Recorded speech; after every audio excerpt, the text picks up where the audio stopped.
मरजावा का गाना शुरू हुआ एंड एक्चुअली मुझे ये गाना बहुत पसंद है and Kriti said and Pooja Hegde said जो बेजुबा होना है एलिमेंट, आई थिंक वो एक लव स्टोरी को यूनिक फ्लेवर देता है। ये मिलाप को तो नीचे रखकर ऐसे मार डालो पूरा।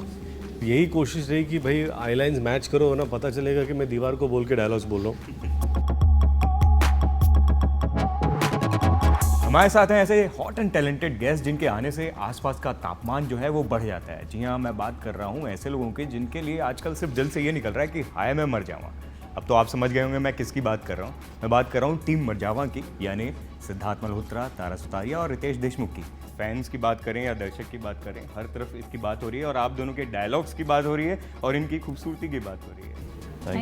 Thank you so much sir, thank you. और भाई ये सुना था कि हर एक दोस्त कमीना होता है, लेकिन यहाँ तो कमीनेपन की हाइट 3 फीट हो रही है। जी बिल्कुल। और आप इनके ना लव लाइफ में हमेशा उंगली करने के लिए आ ही जाते हैं। दूसरी बार ऐसा हो रहा है। हर दोस्त कमीना होता है, लेकिन दुश्मन उससे भी ज़्यादा कमीना होता है। आपकी आंखों जो शिद्दत दिख रही है ना, जो डायलॉग्स आपने मारे हैं विष्णु रावण वो सब, वो अभी भी दिख रहा है। नहीं अभी क्या वो, जब भी मैं उस कैरेक्टर में घुस जाता हूँ, मैं जब डब कर रहा था इस फिल्म को तो कोशिश यही थी कि उसका वो ग्रफीनेस आए, उसमें वो डेप्थ हो। और जब मैंने बोला कि अरे पूरा क्या होता है जब आप डब करते हो तो आपका एक ट्रैक होता है, आप उस पर डब करते हो। फिर मैंने पूछा उनसे कि क्या सिद्धार्थ ने डब किया, तो मैंने कहा आपसे पहले आके सिद्धार्थ ने डब किया। ऐसे प्लीज़ उनके सुनाएंगे तो मुझे पता चलेगा किस रेफरेंस में वो बात हो रही है। फिर सिद्धार्थ की आवाज़ आती थी, उनका बेस इतना बड़ा, फिर बोला यार अब फिर और काम करना पड़ेगा, मतलब चलो रीडअप करता हूँ मैं अपना। So it has their lot of work that goes कि भले ही ये 3 फुट का है, लेकिन मुझे लगता है कि उसका जो कमीनापन है उसकी आवाज़ में भी आना चाहिए। कोशिश की है मैंने, पता नहीं कितना सक्सेसफुल रहूँगा eventually, but I have tried to. मैंने जिस तरह ये फिल्म डब की है, मुझे नहीं लगता है मेरे पिछले जो भी 35-40 फिल्में मैंने की हो उस तरह मैंने डब की हो। और लास्ट टाइम से मिले थे तब भी मैंने ये बोला था कि वो जो डायलॉग्स हैं, एक तरफ से आपके डायलॉग आते हैं फिर इनके आते हैं, मतलब एक दूसरे के ऊपर डायलॉग से जो डोमिनेंस दिखाने की कोशिश है वो कमाल है। जी, जो आप डायलॉग और जुगलबंदी की बातें कर रहे हैं, हम जैसे इससे पहले मैं रितेश से डिस्कस कर रहा था कि पहली बार आई थिंक ऐसी जोड़ी बनी है जो लोग दोबारा देख रहे हैं एक पॉजिटिव नेगेटिव कैरेक्टर की। हमने एक विलन करी थी जिसमें मिलाप ने कहानी लिखी, मोहित सूरी जी ने डायरेक्ट किया, और अब हम सेम राइटर के साथ हैं पर अलग डायरेक्टर के साथ हैं, और जोन बहुत ही अलग है, ड्रामा अलग है, दुनिया अलग है। तो हम उम्मीद कर रहे हैं कि लोगों को तभी भी ये जोड़ी इंटरेस्टिंग, जब आप एक्शन की बात करते हैं या टशनबाजी की बात करते हैं पसंद आए। और हम काफ़ी एक्साइटेड है इसको लेकर। अभी 15 नवंबर को पिक्चर रिलीज़ होने वाली है। तारा, जब इतने ज़बरदस्त 2 एक्टर्स हों जिनका इतना डायलॉग डिलीवरी ये सब इतने ज़बरदस्त तरीके से निकल के आ रहा हो ट्रेलर में, आपकी खूबसूरती है लेकिन उसमें कम डायलॉग्स आपको बोलने कम ही दिए गए हैं। एक ही कमी नहीं है, इनफैक्ट बिल्कुल है ही नहीं। हाँ। स्पोकन डायलॉग्स बेजुबां हूँ इन द फिल्म, ऑब्वियसली तो स्पोकन डायलॉग्स नहीं है, लेकिन ऑब्वियसली साइन लैंग्वेज के थ्रू और एक्सप्रेशंस के थ्रू जोया का जो किरदार है that's how she communicates in the film. तो आई थिंक एक्साइटिंग है किसी भी एक्टर के लिए फॉर श्योर, और ये मेरी दूसरी फिल्म है तो even more exciting for me. Ritesh बाबू, आपको इनकी ऑन स्क्रीन लव लाइफ से क्या प्रॉब्लम है? मतलब हर बार आप कुछ न कुछ उंगली कर ही देते हैं, इस बार फिर इनको मतलब इनके साथ नहीं, एक्चुअली क्या है ना कि पहली फिल्म में गलती इनकी नहीं थी और मैंने लड़की को धक्का मार दिया। इस फिल्म में गलती इनकी है, दोष इनका, मेरा रिएक्शन है। नहीं, आपको देखना पड़ेगा कि रघु ने जोया को क्यों मारा। हाँ, रघु ने जोया को क्यों मारा। बाहुबली के बाद ये क्वेश्चन उठ रहा है कि जोया को क्यों मारा रघु ने। बहुत ही जल्द रघु कटप्पा क्यों बना। अच्छा सिद्ध, आपकी फिल्म की जो हीरोइन है, जैसे एक विलेन में इसके पहले श्रद्धा को कुछ प्रॉब्लम रहती है, उनको बीमारी रहती है, इस बार ये म्यूट कैरेक्टर प्ले कर रही है, तो ऐसा आपके लिए चुन के देते हैं क्या फिल्म मेकर? नहीं, आई थिंक वो एक उससे लव स्टोरी और भी स्पेशल हो जाती है मुझे लगता है। जब एक एलिमेंट हो, चाहे वो किसी का, चाहे उस पिक्चर में जो उनकी बीमारी थी, इस पिक्चर में जो इनकी जो बेजुबा होना है एलिमेंट, आई थिंक वो एक लव स्टोरी को यूनिक फ्लेवर देता है। एक दो लड़का लड़की एकदम सिमिलर हो तो मज़ा भी नहीं आता है। तो जब उनमें अलग अलग दुनिया से आते हैं, अलग अलग क्वालिटीज़ होंगी, तभी आप उन कैरेक्टर्स में इन्वेस्ट होते हैं। तो मुझे लगता है जितनी लव्ड और स्पेशल प्रेम कहानी वो थी, मुझे लगता है ये भी इतनी यूनिक है।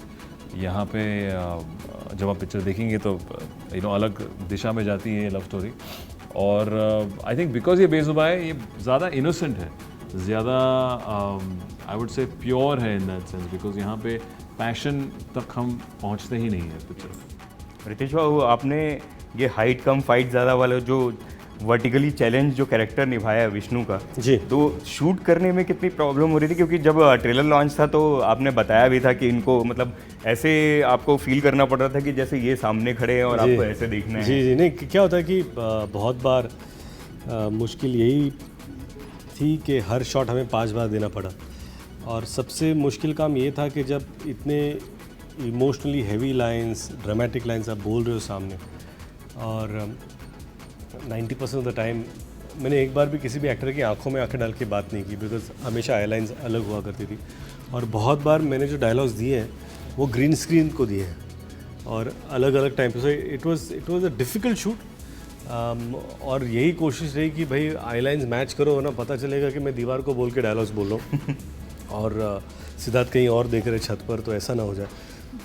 बट फ्यूचर वर्क्स जो हमारा VFX स्टूडियो, उसने बहुत ही बेहतरीन काम किया है उन्होंने, और जितने बजट कंस्ट्रेंट्स थे हमारे उस लिमिटेशन में अच्छा काम करने की कोशिश की हम लोगों ने। और रियल लाइफ में आप इतने अच्छे ह्यूमन बीइंग हैं, इतने फैमिली मैन हैं, हंसाते, आपकी फिल्मों से भी आप हंसाते गुदगुदाते रहते हैं लोगों को। ये बीच बीच में आपको ये कैसे फंसा देते हैं ऐसे वाले रोल में, और वो भी खास सिद्धार्थ के साथ में? नहीं क्या है, मिलाप के साथ कुछ ऐसा है क्या? नहीं ये क्या है, ये दोनों जो रोल्स हैं, मेरा अगर जी करे तो मैं सिद्धार्थ की जगह मिलाप को ही मार डालूँ। और जितनी बार मैंने वो स्क्रू ड्राइवर से औरतों पे वार किया है, ये मिलाप को तो नीचे रखकर ऐसे मार डालूँ पूरा। और भाई अभी हाउसफुल इतनी ज़बरदस्त कलेक्शन उसने दिए है, इसके बाद फिर अब 15 तारीख को मरजावा आ रही है। यही एक्सपेक्ट कर रहे बिजनेस जो बॉक्स ऑफिस जो ट्रेड एनालिस्ट हैं कि ये भी ज़बरदस्त ओपनिंग देने वाली है। कैसा? नहीं, आई फील ये साल सही में मुझे अभी 16 साल हो गए इंडस्ट्री में काम करते, स्वीट 16, और 16 बरस की बाली उम्र को सलाम। तो ये 16वां साल it's been great because start with total Dhamaal, जो मेरे करियर का सबसे बड़ी हिट थी उस वक्त। हाउसफुल आई and it broke that record and it's become my biggest hit so far. I just hope कि मरजावा इज़ अ फिल्म जो लोगों को पहले पसंद आए, लोग जाकर देखें। और हम यही क्या, हम सक्सेस क्या होता है, सक्सेस ये नहीं होता कि भाई इसने इतने नंबर किए हैं। सक्सेस यही होता है कि लोग उसे पसंद किए। और हम लोगों ने बहुत लिमिटेड बजट में ये फिल्म बनाई, और अगर उतना धंधा होता है जितना ज़रूरी है, वी ऑल बी थ्रिल्ड। और इंडस्ट्री से, आपके दोस्तों से, तारा, सिद्धार्थ और रितेश, आप सबको कैसे फीडबैक मिल रहे हैं? क्योंकि काफ़ी लोगों ने ट्वीट भी किया, सोशल मीडिया पे फिल्म की तारीफ भी की। सर आपको कैसे फीडबैक मिल रहा है? I think really good feedback. I think कि जो दुनिया है मरजावा बहुत ही अलग है to my first film student of the year 2। तो आई थिंक पीपल एक्सपेक्ट नहीं, लोग ज़्यादा एक्सपेक्ट नहीं कर रहे थे कि I would do a film like this. तो आई थिंक जो मेरी तरफ से जो भी रिएक्शंस आ रहे हैं, I think the really sweet, and I'm waiting for them to see the film now, 15th November को। सबसे अच्छा फीडबैक किसकी तरफ से मिला आप लोग को? इंडस्ट्री फ्रेंड्स ने, किसी ने कॉल करके? मैं आपको एक फीडबैक का प्रोसेस बताता हूँ। एक होता है प्रोमो आने के बाद का फीडबैक, तो वो 1.5 महीने पहले आता है, और फिर उसके बाद काफ़ी सारी फिल्में आती है, तो इवेंचुअली रिएक्शन इंस्टेंट आता है, उसके बाद भूल जाता है because some other film is coming. For example हमने प्रोमो लॉन्च किया, उसके बाद वॉर आई, तो डिस्कशन वॉर के बारे में हो गई। वॉर जाने के बाद हाउसफुल आई, फिर डिस्कशन हाउसफुल की हो रही, अब हाउसफुल के बाद ये फिल्म आ रही है। So to get the attention back again to your film, what sustains in this other songs.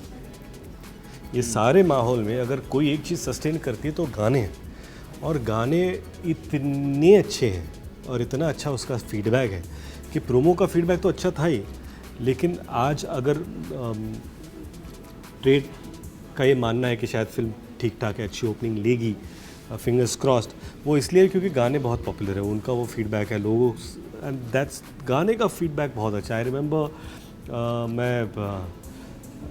हम लोग ट्रैवल कर रहे थे हाउसफुल के प्रमोशन के लिए, जहाँ पर अक्षय ने मुझे एक बार चैलेंज किया था कि रास्ते पे जाके बाला का स्टेप कर, तो मैंने वो स्टेप किया, हम लोग वापस आ गए और हमने रेडियो लगाया और मरजावा का गाना शुरू हुआ।